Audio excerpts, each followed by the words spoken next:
Hey, good morning class. Ngayon ang subject natin ngayon ay gifts of the Holy Spirit. Muli, sasabihin ko na napaka-importante ang subject na ito dahil sa maraming misunderstandings dito at maraming mga confusion na nag nag-stay or namalagi sa kaisipan ng marami dahil sa may mga naobserbahan sila na mga ministers na nagsasabing they are flowing in the gifts of the Holy Spirit. May mga nagsabing nagmamanifest sa kanila ang Holy Spirit, and yet hindi mo makikita yung order tulad ng sinabi ni Apostle Paul sa 1 Corinthians about our God is a God of order. At sinabi niya doon na let all things be done decently and in order. Hindi naman natin sinasabi na lahat ng pagkilos ng banal na Espiritu ay nauunawaan natin ng husto lagi. Dahil may mga times talaga na kapag ang banal na Espiritu kumikilos ay may mga hindi natin naunawaan. Subalit, kapag ito talaga ay banal na Espiritu, makikita mo yung order talaga. At ang kadahilanan ng nagkaroon ng confusion sa body of Christ tungkol sa manifestation of the gifts of the Holy Spirit dahil may mga naka-observe sa mga ministers paano sila makipag-flow sa galaw ng banal na Espiritu, at ang mga nag-observe na ito ay basta na lamang nila kinopya kasi nga na-encourage sila, na-bless sila kasi supernatural may supernatural moving of the Holy Spirit. So, na-attract sila sa supernatural kung kaya't inadapt nila kaagad sa kanilang services at walang proper knowledge. Walang tamang foundation, teaching foundation tungkol sa Holy Spirit and His gifts. Walang proper knowledge about concerning His spiritual gifts. So merong ignorance, lack of knowledge sa mga ministers na ito, pero nag-i-enjoy sila kasi naramdaman nila ang galaw ng banal na Espiritu. Pero ang naging disadvantage nito dahil kulang sila sa kaalaman, then imbes na mabless ang karamihan, mangilan-ngilan lang ang mga nabibless at ang marami ay iniwanan silang confused. At dahil sa kanilang confusion, nakukondem pa sila dahil ang lumalabas sila na confuse ay para bang ang dating sa kanila ay sinasapihan sila ng masamang espiritu kaya't hindi nila kaya sila naku-confuse. Pero hindi po. Talagang confuse yung mga tao kapag ang kanilang naoobserbahan ay more of the flesh instead of more of the spirit. At kung ang isang believer ay mapanuri siya, masasabi niya sa kanyang sarili, though hindi niya ito may explain, pero masasabi niya sa kanyang sarili kung ang kumikilos nga ba ay ang banal na Espiritu. Dahil maraming performance of the flesh, may maraming mga nadadala sa emotion at sinasabing puspos sila ng banal na Espiritu o ginagamit sila ng banal na Espiritu, pero hindi mahirap mag-conclude na many of their actions ay it's not inspired by the Holy Spirit, but they are just being driven by the flesh. They're just being driven by their emotions, at kaya nagkaroon ng confusion, not not just generally but individually. Ang dami mga nakukonfuse pa rin hanggang ngayon. Kaya kailangan natin yung malinaw na teaching about the Holy Spirit and His gifts and its operation.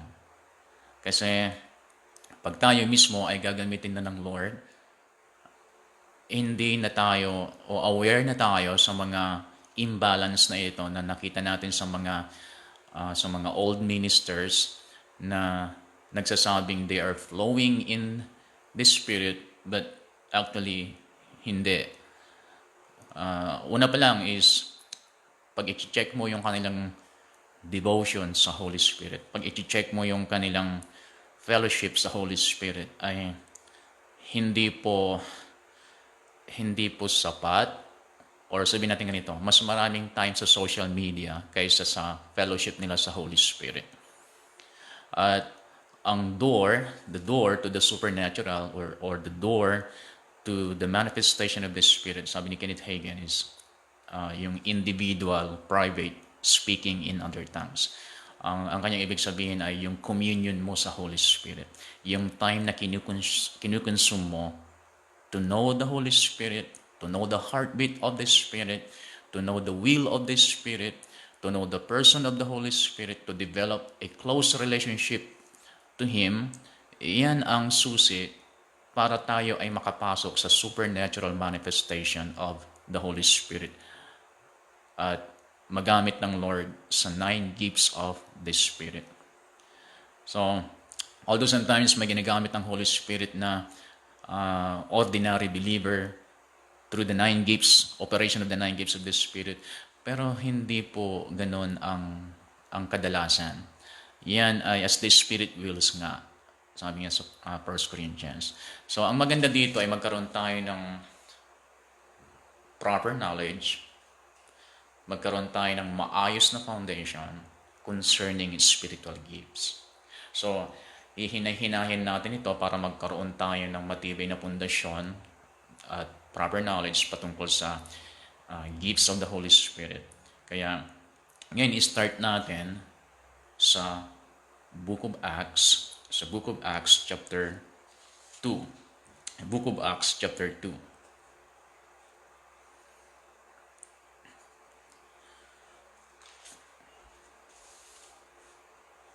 So, wag nating madaliin ha. So, step by step sa bawat scripture verse na ipapabukas ko sa inyo, doon muna tayo mag-dwell, huwag muna tayong mag-jump sa ibang conclusion or ibang ideas or thoughts. Basta, doon lang muna tayo sa mga specific scripture verses na aking ipabubukas sa inyo. Magdi-dwell muna tayo doon, and then titingnan natin kung saan tayo dadalhin ng Holy Spirit. Basta, ang pinakauna ngayon, magdi-layout tayo ng foundation para sa subject na ito. Nang sa ganun, pag tayo napunta doon sa operation of the gifts of the Spirit, the 9 gifts of the Spirit, pag napunta tayo doon, ay hindi na natin mahirap unawain pa. At kung tayo na mismo yung gagamitin ng Lord, ay hindi na tayo mahihirapan pa na makipag-flow sa Kanya. So sa Acts chapter 2, tinan nyo yung verse 38. Acts chapter 2, verse 38. Sabi niya, Peter replied, "Each of you must repent of your sins and turn to God and be baptized in the name of Jesus Christ for the forgiveness of your sins." Okay, so ito muna. Ako'y naniniwala, base sa nababasa ko sa Bible, base sa teachings ng mga equipped na mag-flow sa Holy Spirit, at base sa aking mga personal experiences, yung pagkakaroon o yung isang believer na genuine yung kanyang conversion. Kasi sa masyadong pinasimpleng gospel ngayon, sumimple na rin yung pagtanggap ng mga tao sa Lord, at hindi na nila na-realize how precious the salvation is.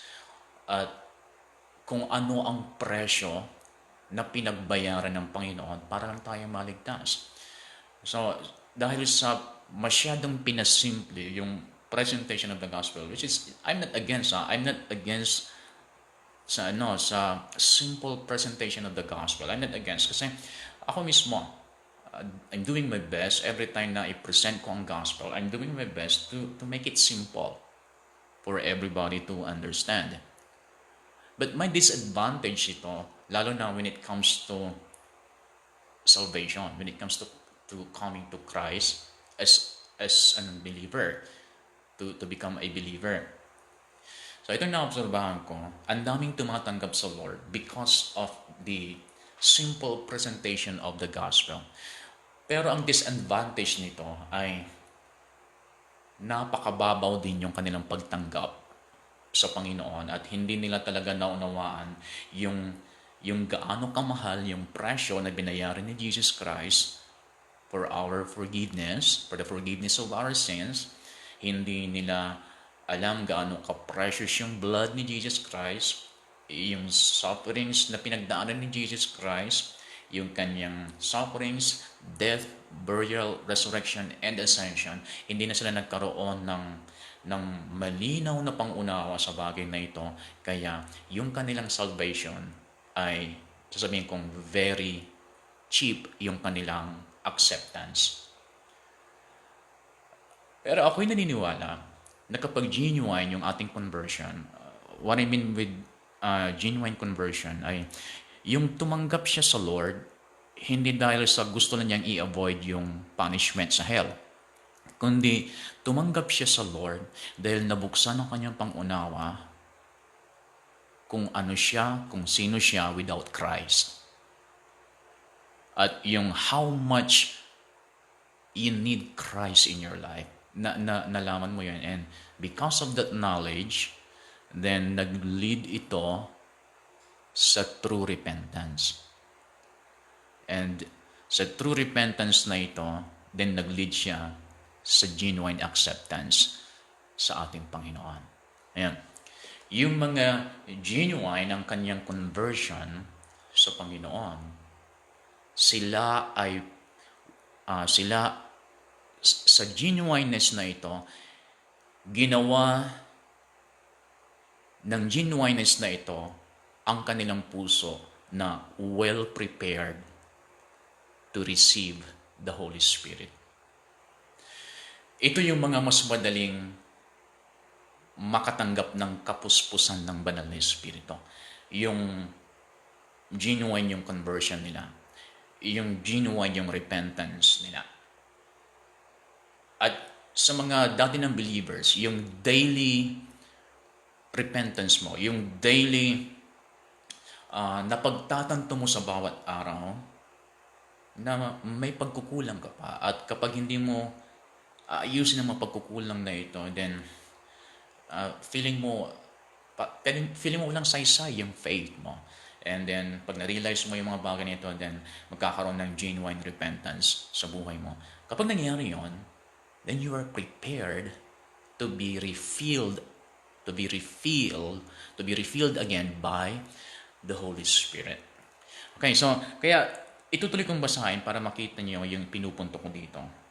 Ulitin ko, hindi itutuloy-tuloy ko doon sa punto na gusto kong pagdalhan sa inyo. Peter replied, "Each of you must repent of your sins and turn to God and be baptized in the name of Jesus Christ for the forgiveness of your sins." Then, okay, pag sinabing then, prior to that, may nangyari. Then, you will receive the gift of the Holy Spirit. So, yung sinabi niyang, then you will receive the gift of the Holy Spirit. Prior to that is the genuine conversion, genuine acceptance, genuine repentance. Then you will receive the gift of the Holy Spirit. Ngayon, sa akin na-obserbahan, yung mga hindi real yung kanilang salvation, pero kiniklaim nilang saved sila. So, hindi sila dahil dito na hindi hindi real sa kanila yung kanilang salvation, wala silang hunger and thirst. Wala silang hunger and thirst concerning the Holy Spirit, concerning the presence and the gifts of the Holy Spirit. Wala silang hunger for more. Wala silang walang idea or thought na sumagi sa kanilang isip na there is more for this. There is more in this life. What comes after accepting Christ? What is the next step after accepting Christ? Wala sa kanila yan kasi nga hindi real. Pero sabihin ko sa inyo na basta kung once na real yung salvation mo, kasi genuine nga yung conversion mo, hindi cheap yung pagkakatanggap mo sa Panginoon. Ako'y naniniwala, the next thought or the next desire na ilalagay ng Lord sa iyo is there is more.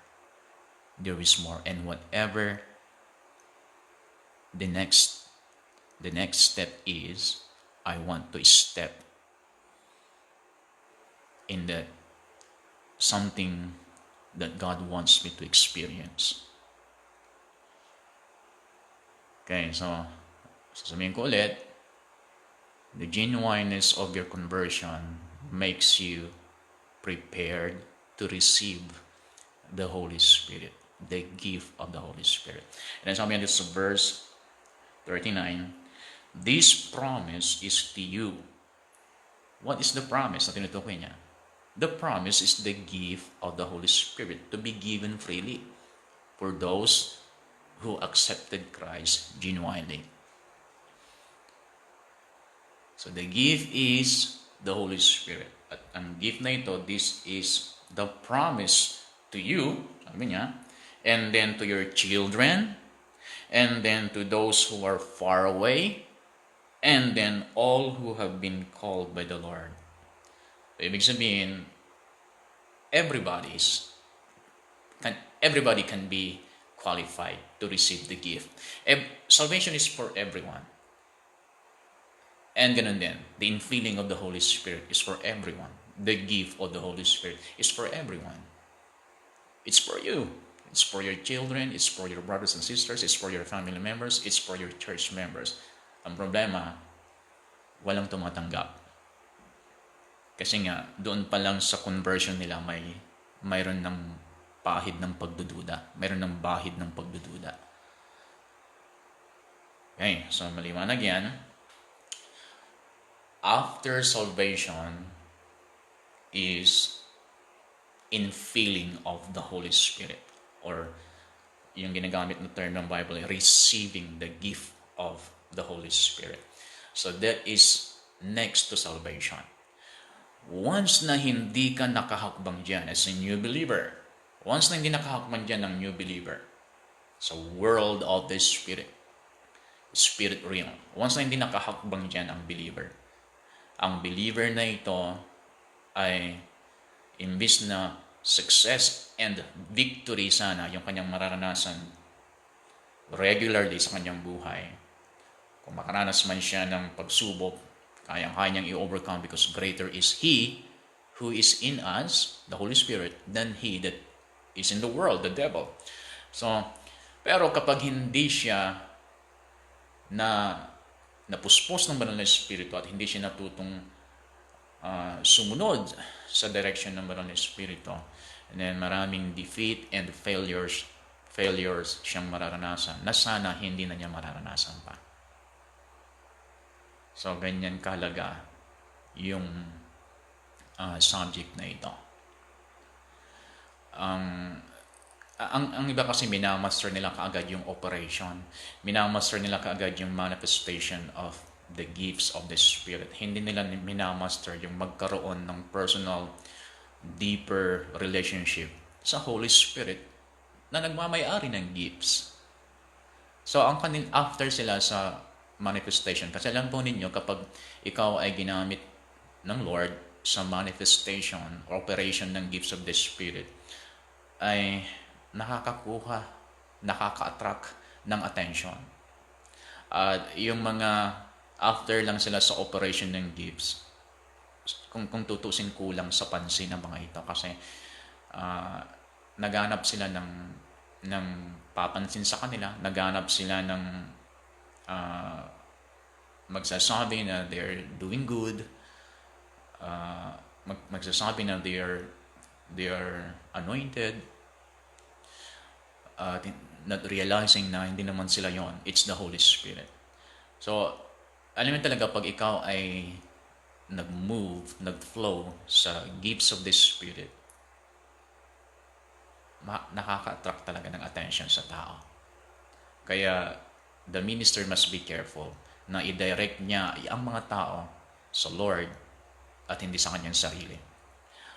When it comes to operation of the gifts of the Spirit, ang bida dito ay ang Lord. Because the Holy Spirit, one of the works of the Holy Spirit is to glorify Jesus. Kaya kapag nag-move o nagkaroon tayo ng manifestation ng gifts of the Spirit, i-make sure natin lagi na this is for all the glory of the Lord Jesus Christ.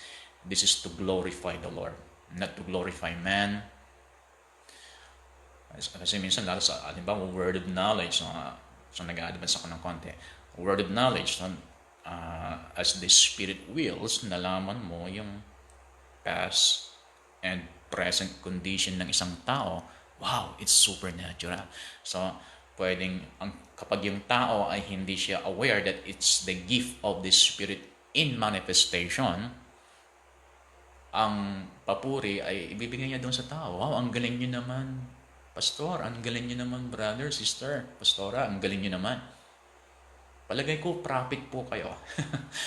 So, nag-attract talaga ng attention sa tao. At kapag hindi alam ito ng mga ordinary believers, then i-glorify nila yung tao. Yan. Kaya kung yung minister din ay hindi siya rooted at walang proper knowledge about the operation of the gifts of the Spirit, then sasabihan sa kanyang isip, nga no, propeta nga pala ako, no? Nalaman ko yung kanyang past and present. Minsan may mga ganon na ministers. Pero tandaan po natin lagi na ang manifestation of the gifts of the Spirit is to glorify Jesus. Okay? So ngayon, tinan natin ulit sa isa pang verse. Ini-establish ko muna yung katotohanan na next to conversion, the genuine conversion is infilling of the Holy Spirit. At ini-establish ko na everyone can be qualified. Qualified ang bawat isa. Or sasabihin ko ganito, salvation and the infilling of the Holy Spirit ay para sa lahat. Pwede itong matanggap ng kahit sino man. Okay? So, Galatians chapter 3,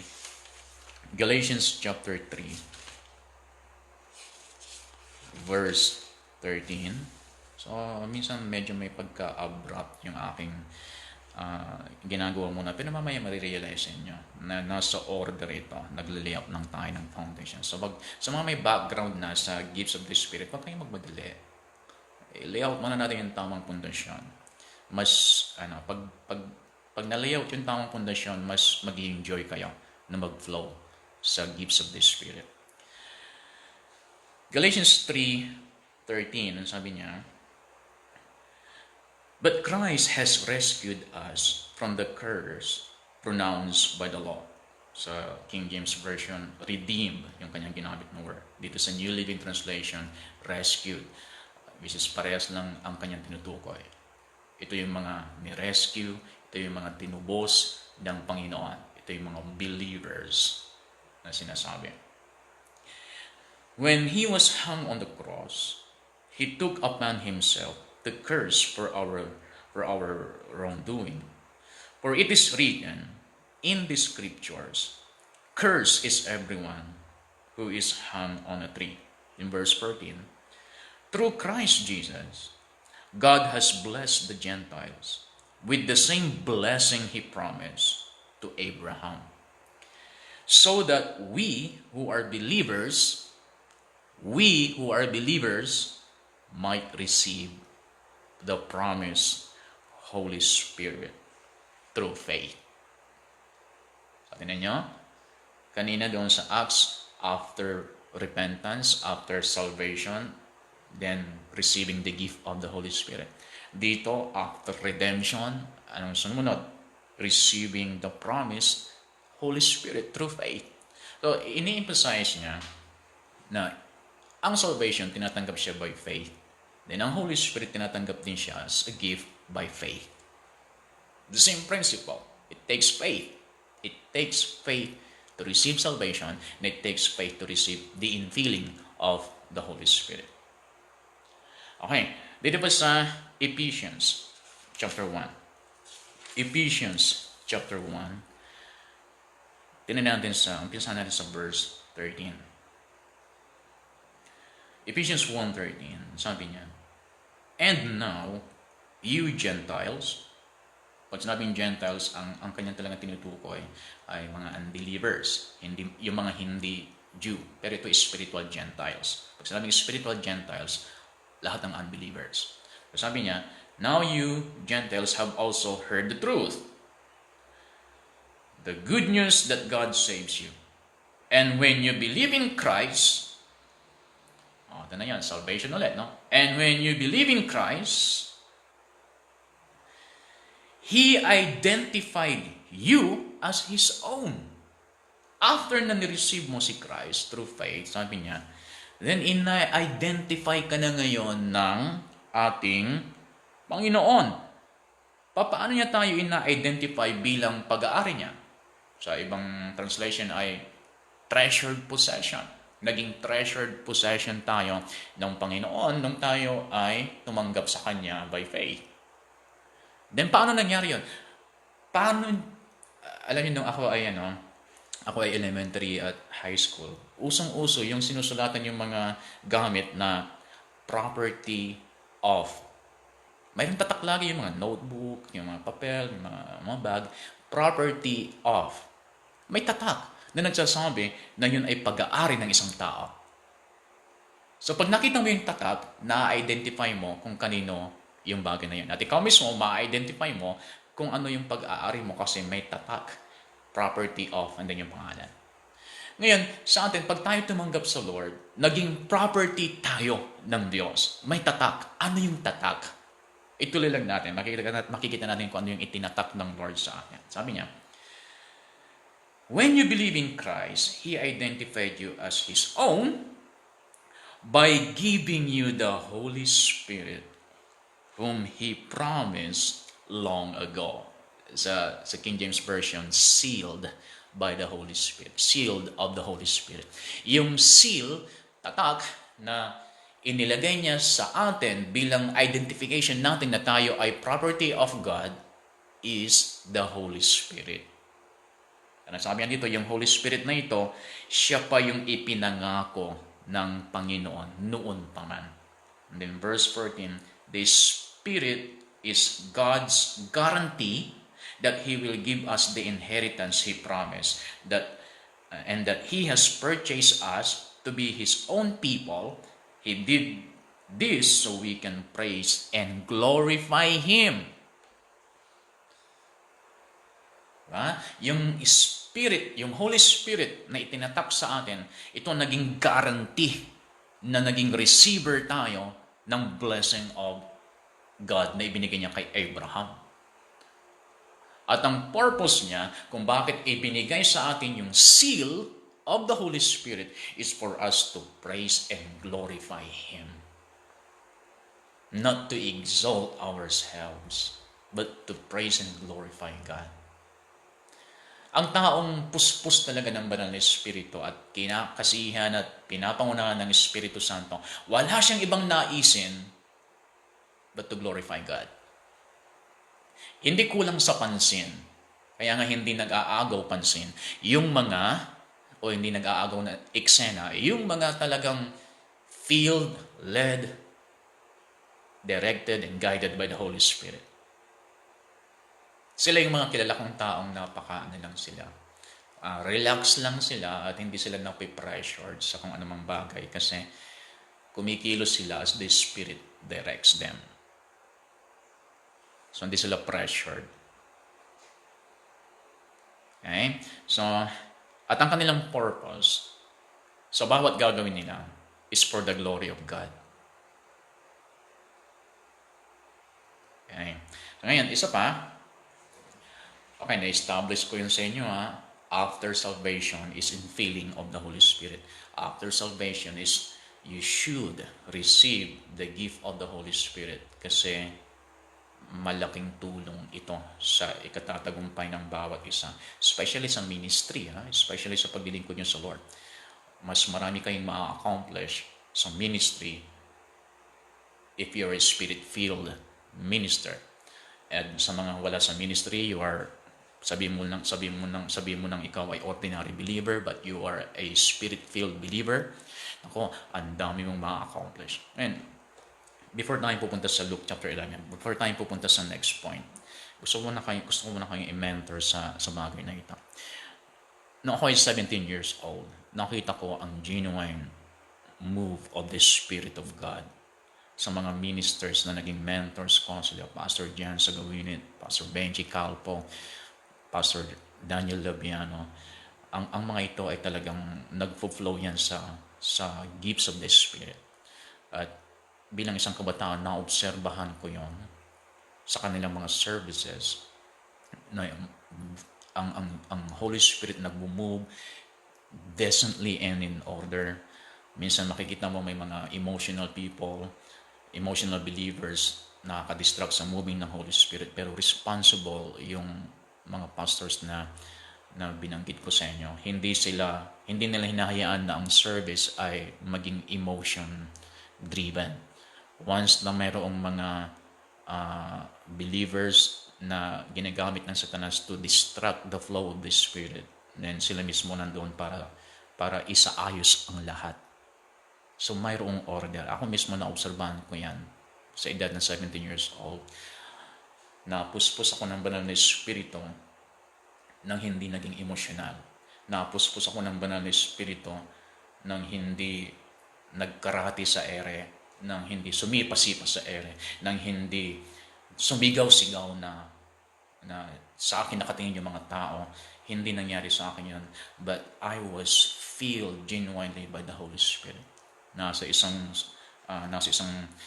lang ako sa upuan ko, nakaupo, crying before the Lord, at hindi ko, yung bang iyak na hindi mo mapigilan kahit anong gawin mo. So yung luha kusang tumutulo. Dahil sa time na yan, I was being filled with the Holy Spirit. For the first time in my life, naranasan ko yung ganon. Being filled with the Holy Spirit. At dahil doon, nagtuloy-tuloy na give up ko na yung aking pag-aaral para mag-enroll sa Rhema dahil I want more. I want more. I want more of God, more of the Holy Spirit. Ano man yung pinirepare mo sa akin, Lord, I want more. So ngayon, give up ko yung aking pag-aaral to pursue the calling of God dahil nga sa dulot ng pagkapuspos sa banal na Espiritu. Ngayon, makita mo yung mga kabataan, akala mo napupuspos sila, pero after ng event, bumabalik sila sa kanilang dating bisyo. Bumabalik sila sa kanilang dating buhay. So, anong pumuspos sa kanila? Anong nakapuspos sa kanila kung ganon? So, nakakalungkot na dahil sa akin hindi ganon yung aking naranasan. Talagang pinuspos ako, not being emotional sa mga time na yon, but genuinely filled with the Holy Spirit. So ngayon, ipapakita ko sa inyo gaano mas mabilis ang accomplishment ng Holy Spirit kaysa sa ating sariling diskarte, skills, talents, intelligence. Then dumating ang time, nabalitaan ko yung aking mga kasabayan, secular, gumraduate na sila, may mga college degree na sila, may mga trabaho na sila. So parang parang kung titimbangin mo siya naturally, parang naiiwan ako. Parang mabagal ang banal na espiritu. Pero syempre, hindi ko hinahayaan na malitin nila yung yung yung aking desisyon na pinili ko. Hindi ko hinahayaan naman na ma-inferior ako. Though nandun yung feelings na yan. Meron kang mafe-feel na inferiority, intimidation dahil nga high school graduate ka, sila may college degree, and then some of them hanggang ngayon ay nagpapakahirap magpursu ng kanilang master's degree. And then sa akin, nagtuloy-tuloy lang ako, always seeking to be refilled ng banal na espiritu, seeking His will, following His direction. Although minsan naliliis ng konti, may mga konting failures dahil aminin ko naman, hindi perfect yung aking naging pagsunod. Hindi naging perfect yung lahat ng aking mga hakbangin. Ang dami mga failures. Actually, ang dami. Pero andun lagi yung repentant heart. Becoming a man after God's own heart. And bumabalik lagi sa dati na tamang landas by the help of the Holy Spirit and always seeking to be filled by the Holy Spirit and to be guided by the Holy Spirit. And then, isang araw,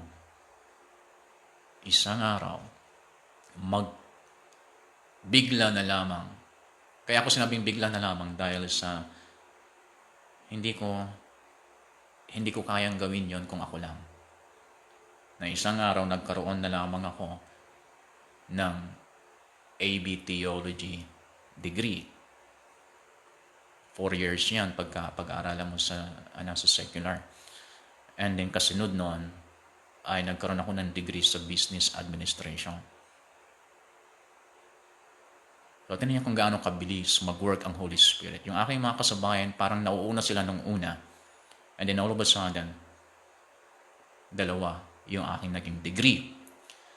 And then, malamang, this year, ay matatapos ko yung master's degree. Kung hindi ko maihabol yung mga ibang requirements, ay baka next year. Pero, hindi ako ganun nahihirapan because the Holy Spirit is leading me and the Holy Spirit is helping me. At kapag nakakaranas ako ng kapaguran, pupunta lang ako kay Lord, lalambing lang ako kay Lord, and I need to be refilled. Magpaparefill po ako, Lord. And so, nag-promise yung mga kakilala kong dean na after kong matapos yung aking master's degree, ay tutulungan nila ako para magkaroon ng tuloy-tuloy sa doctorate. Magiging Doctor of Philosophy ako after ng master's degree. So, yan ay favor ng Lord. Hindi, kung sa akin lang, gusto ko lang mag-aral, ayoko, kaya ako nga ginibap yung aking pag-aaral. Iniwan ko nga yung pag-aaral na ito. Kung yun lang aking itatarget sa buhay, huwag na. Huwag na lang, gagawin na lang. Mag-isip na lang ako ng ibang paraan na pwedeng gawin sa buhay. Pero hindi ko ito hinihingi sa Lord. Ito yung aking mga give up noon. And yet yung bumalik sa akin ay sobra-sobra. Yung give up ko na first sem ng aking in-enroll sa college, ang naging kapalit, 2 degree with master's degree. Papunta pa sa doctorate. Yan ang inani ko sa give up ko. And nakarating ako sa level na yon because minmaintain ko lagi to be filled with the Holy Spirit and to follow His direction. Kasi ang Holy Spirit, alam niya kung nasaan ang blessing. Alam niya kung nasaan ang favor. Alam niya kung nasaan ang victory and success. At kapag siya ang nagdala sa iyo doon, syempre mabilis. Pero kung ikaw ang naghahanap ng success sa buhay mo, mahirapan ka, mapapagod ka, matagal. Yung 4 years, or it takes 4 years, sa mga 4 to 7 years or 8 years sa pagkakaroon ng degree. Depende sa kukunin mong kurso. It takes years. Sa akin, because I was filled and always filled and led by the Holy Spirit.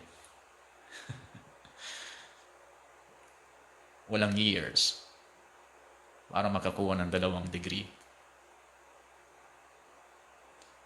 So that's how the Holy Spirit works. Kaya nga, in-encourage ko kayo.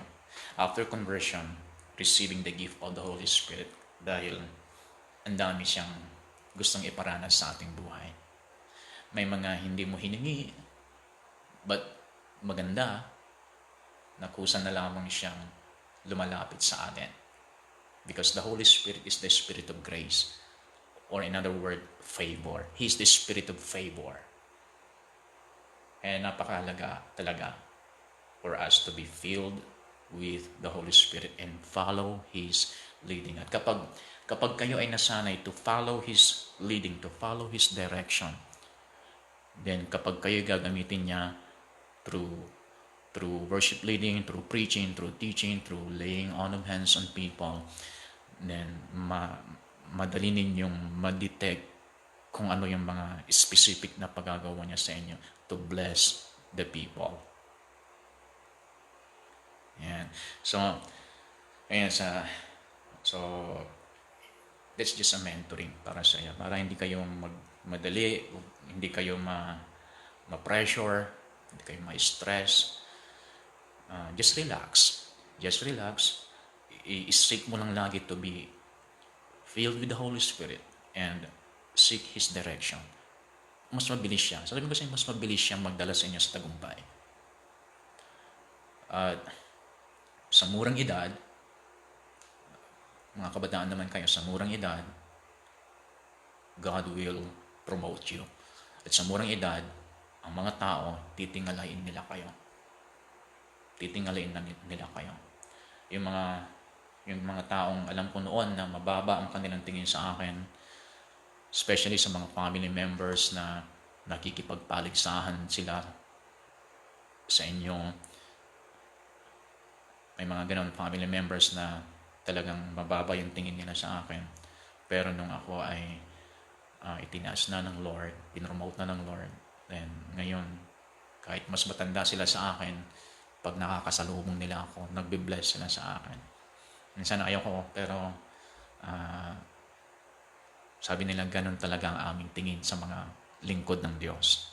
Kaya kahit mas matanda kami, nagbe-bless kami. Sabi nila ganun. So, pwedeng mangyari yon sa iba, lahat sa inyo, pwedeng mangyari yon kahit sa murang edad dahil nare-recognize nila yung galaw ng banal na Espiritu sa buhay ninyo.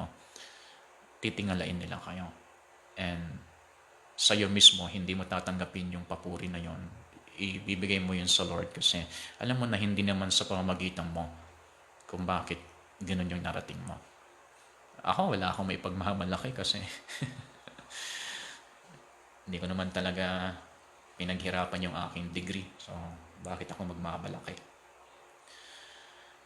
Then, punta tayo sa next point. The next point is gusto kong i-establish ngayon na hindi tayo dapat matakot when it comes to the Holy Spirit. When it comes to receiving the gift of the Holy Spirit. When it comes to the manifestation of the Holy Spirit. Although may mga extreme, although may mga performance of the flesh, ito yung mga kailangan pang ayusin, pero hindi ito maging dahilan para matakot tayo. Ang katunayan dyan, dapat mas lalo tayong magpursigi to be filled and to be used by the Holy Spirit para makita ng church yung talagang tunay na operation ng gifts of the Spirit at hindi yung ginaya-gaya lang. Hindi yung ginaya-gaya lang kung paano mag-minister yung mga sikat na ministers. Kasi minsan pagka, halimbawa, napanood mo si Benny Hinn, nag-ooperate ang Holy Spirit sa kanyang buhay, napanood mo, magkakaroon ka ng desire ngayon na gawin. And then kapag hindi mo alam yung wala kang proper knowledge about the gifts of the Spirit, so bigla mo na lamang siyang gagayahin. At kapag ginaya mo siya, hindi mo alam yung wala kang foundation, then all the glory will go to you. Or habang nag-alliance ka, ang nasa isip mo na ini-impart si Benny Hinn o kung sino man yung pinanood mo na nag-ooperate sa gifts of the Spirit. So, hindi tamang foundation niya. We lay our hands on people to impart the Holy Spirit. And sa mga iba, to impart the healing power of God or to impart the anointing of God. Hindi tayo nag-reliance para lang makita natin na may bumagsak. Hindi ako against dun kasi ako mismo nararanasan ko yan. Minsan, hindi ko pa nga naililay hands, napadaan lang ako sa kanya, nahagip lang siya ng yung hangin na hangin sa aking pagdaan. Bigla na lamang siyang bumagsak. So, minsan nagtataka ako. Parang tinitingnan ko pa yung kanyang reaction. Baka lang siya nagiging emotional or baka lang siya nag-isip na siya na lang yung hindi natumba, so kailangan na rin siya magpatumba. Makikita mo naman doon sa puso ng mga tao. Makikita mo kung at least kahit pa paano madidiscern mo kung talagang yung kanilang pag-receive ay totoo. At kapag ikaw talaga very sensitive sensible sa Holy Spirit, then you can know even what is in the heart and mind of those people na nakakaranas ng banal na Espiritu. So, sa lahat ng mga nakita natin na yung conclusion natin, weird, sa lahat ng mga nakita natin na nagbigay sa atin ng confusion, ng doubt, ng fear na ito'y Holy Spirit pa ba o hindi na. Sa lahat ng mga nakita natin na ito, ang aking advice sa inyo, alisin niyo ang fear ninyo. And as long as na totoo yung puso mo in having a fellowship with the Holy Spirit and having a desire to be used in the gifts of the Spirit, then ikaw mismo pwedeng gamitin ng Diyos para magkaroon ng genuine manifestation of the gifts of the Spirit. So lahat ng mga nakita mo, ng mga nawerduhan ka, at sa iyong spirit, alam mo, natutrouble ka kasi hindi talaga Holy Spirit yung kumikilos, then iwasan mo na lang yun kapag ikaw ang gagamitin na ng Lord. Seek the Lord with all of your heart. Have a deep relationship with the Holy Spirit and seek His will for your life kung saan kanya gusto gamitin na magmamanifest yung gifts of the Spirit sa buhay mo. Basta ang importante dito, alisin mo yung takot. Huwag kang matakot. Right? Having said that, tingnan natin yung Luke chapter 11. Luke chapter 11. Luke chapter 11. Tingnan niyo yung verse 11. Luke chapter 11, verse 11. Ano sabi niya dito? You fathers, if your children ask for a fish, do you give them a snake instead? So, tingnan dito, ang tinutukoy ng ating Panginoon is yung malasakit, pagmamahal, concern ng isang earthly father. Sabi niya, kapag hihingi ba ang inyong anak, kayo mga earthly father, kapag hihingi ba ang inyong anak ng isda, bibigyan niyo ba siya ng ahas? Siyempre, sa atin, ang sagot natin, hindi. Sa ibang lugar, ang sagot nila, praise the Lord. Kasi mas gusto nila ang ahas kaysa sa isda. Pero sa atin, at sa panahon ng sinulat ito, ay siyempre isda yung kanilang pipiliin. Kaya kung isda ang hinihingi sa Ama, isda ang ibibigay ng Ama at hindi ahas. And sabi niya, kung hihingi ba siya ng itlog, ang ibibigay mo ba sa kanya ay alakdan? Siyempre hindi. And then, yung malasakit na ito ng earthly father, then, na ginagamit niyang analogy, na ganoon din yung ating tatay sa Ama, o sa langit, Ama nating nasa sa langit. Then sabi niya, verse 13, so if you sinful people know how to give good gifts to your children, how much more? How much more? So kung ang earthly father meron siyang care sa kanyang mga anak, at ibibigay niya yung saktong hinihingi ng kanyang anak, then how much more sa Heavenly Father? Kung ano ang hingin mo sa Kanya, yun mismo ang Kanyang ibibigay sa'yo. And sometimes, ina-upgrade pa niya. Ngayon, sa thought na ito, sa idea na ito, na kung ano ang hihingin mo, yun ang ibibigay ng Ama, ginamit niya itong example o ginamit niya ito para bigyan tayo ng assurance na kapag ang Holy Spirit naman ngayon ang ating hihingin, Holy Spirit din ang kanyang ibibigay at hindi evil spirit. Kasi minsan ganun tayo. When we are being ministered to ng ng mga ministers para sa baptism in the Holy Spirit, about infilling of the Holy Spirit, natatakot tayo kasi baka ang ma-receive ko ay evil spirit.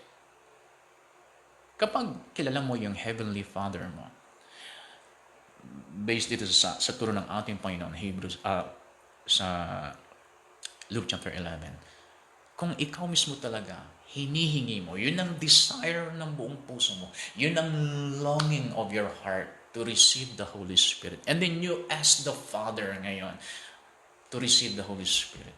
Alam naman ang ibibigay sa iyo ay demonyo.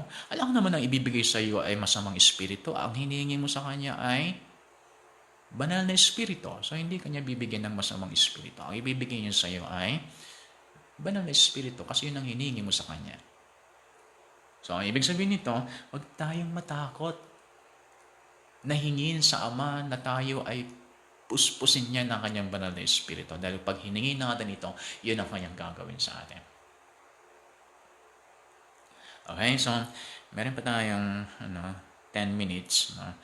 10 minutes na natitira. Another point. Another point is mayroong dual work of the Holy Spirit sa buhay ng isang tao. So, hindi natin matatapos ito. Tutuloy na natin sa lesson 2. Pero ang thought dito ay establish muna natin yung nangyari sa atin on the inside. Kasi nung tumanggap tayo sa Panginoon, 2 Corinthians 5:17, nang tayo nakipag-isa sa Kanya, tayo ay naging bagong nilalang. Tayo naging new creation on the inside. Walang nagbago sa atin sa labas. Maging ating isip hindi nagbago. Emosyon natin hindi nagbago. But on the inside, the real you on the inside, yun ang completely, absolutely renewed, changed, recreated by the Holy Spirit. That is the work of the Holy Spirit. It is the work of the Holy Spirit. Kung bakit tayo naging new on the inside, kung bakit tayo naging new creation on the inside, it is because it is the work of the Holy Spirit. Ang Holy Spirit, kaya hindi ko maalala kung saang version, pero si Paul, nasabi niya, operation of the Holy Spirit. So, parang kumbaga nagkaroon ng pag-oopera. Inoperahan tayo ng banal na espiritu sa ating espiritu para gawing bago. Ngayon, paano nangyari yan? Nangyari yon katulad ng nangyari sa creation. Kung babalikan mo Genesis chapter 1, and the Holy Spirit hovering over the water. Kasi ang mundo noon nababalot pa ng tubig. Lahat tubig niya. Kaya mayroong flood before flood sa panahon ni Noah. Buong mundo nababalot ng tubig. And the Holy Spirit is hovering over the waters. Sabi niya doon. Ngayon, although the Holy Spirit is doing something sa earth, walang nangyayari. Walang nangyayari. Although the Holy Spirit is hovering. Sa ibang translation, yung hovering is, or ang idea sa pag sinabing hovering, parang, alam niyo yung manok na naglilimlim sa kanya mga itlog. So, ano ang ginagawa niya? Bakit niya nililimliman yung itlog? Para mapisa. Para magkaroon ng bago na nilikha. Para magkaroon ng new life lalabas sa mundo na ito. So, ganun ang ginagawa ng Holy Spirit. Nililimliman niya ang mundo. Pero walang nangyayari until God said. Sinabi ng Father God, and God said, let there be light. That word na lumabas sa bibig ng Diyos, the Holy Spirit took that word and then brought it to pass in this earth. So the Holy Spirit can do nothing without the word. The Holy Spirit can do nothing without the word. Ano niyo? Kaya nga, in 5 minutes, i-explain ko sa inyo ng konti lang, pero sa susunod na meeting ay titingnan natin yung scriptures. John chapter 3, sabi ng ating Panginoon kay Nicodemus, unless na ikaw ay ipapanganak sa tubig at spirito, born of water and spirit. Ang daming nagturo na ang water na tinutukoy dito ay water baptism. Pero hindi po. Hindi water baptism ang tinutukoy. Ipapakita ko sa inyo sa scripture verse kung ano, o scripture verses sa next meeting, hindi ngayon, na ang water na tinutukoy niya dito is the Word of God. Washing of the water by the Word of God. Sinabi ni Ephesians chapter 5. 1 Peter chapter 1, sinabi niya doon na we are born again with incorruptible seed of the Word of God. So the Word of God dumating sa ating puso, narinig natin ang salvation message, narinig natin ang good news, the gospel, the Word of God na i-preach sa atin. And then, tinanggap natin ang ating Panginoon, we confess sa ating puso, o sa ating bibig, naniniwala tayo sa ating puso. Sinabi natin, Lord Jesus, you are the Lord of my life. That word, the Holy Spirit took that word and recreated your spirit. Kaya naging new creation tayo on the inside. So, you are now born again on the inside. That born again on the inside, that's not your work. Hindi yan in-accomplish ng tao. Hindi dahil sa ikaw ay umattend sa church ng born again ay dahil doon ay na born again ka. No. Ang tao, hindi niya kayang i-born again ng tao. Sarili mo mismo, hindi mo kayang i-born again. Hindi mo kailangang i-renew yung spirit mo. Ang makakapag-renew lang yan ay ang Holy Spirit through the Word of God na tatanggapin mo na kapag na-preach sa'yo. So, born of the Word and born of the Spirit. Kaya tayo tinawag na born again. Yan ay personal, spiritual experience ng bawat isa na siya ay naging new creation on the inside. Okay. That is a very strong foundation when it comes to flowing in the Spirit. Ako pag ako nagpo-flow sa Spirit, pag ako ginagamit ng Lord to minister in the power of the Holy Spirit, aware ako lagi that I am a new creation on the inside. That I am new on the inside and that the Holy Spirit is on the inside of me. So ako ay new creation minded lagi. At nakita ko very effective. Pag ako nag-preach ng Word of God, maging ganyan, I am always aware who am I on the inside and who is living on the inside of me. Who am I on the inside and who is the one living on the inside of me? It's a very strong foundation when it comes to the gifts of the Spirit. You need to understand that very clearly, that you are a new creation on the inside, born again by the Word and by the Spirit of God, and the greater one lives in you. And sabi ng 1 John chapter 4, greater is He, the Holy Spirit, living in me, than he, the devil, that is in this world. So, kailangan ma-establish ninyo ang inyong faith sa katotohanan na yan. That you are a new creation on the inside.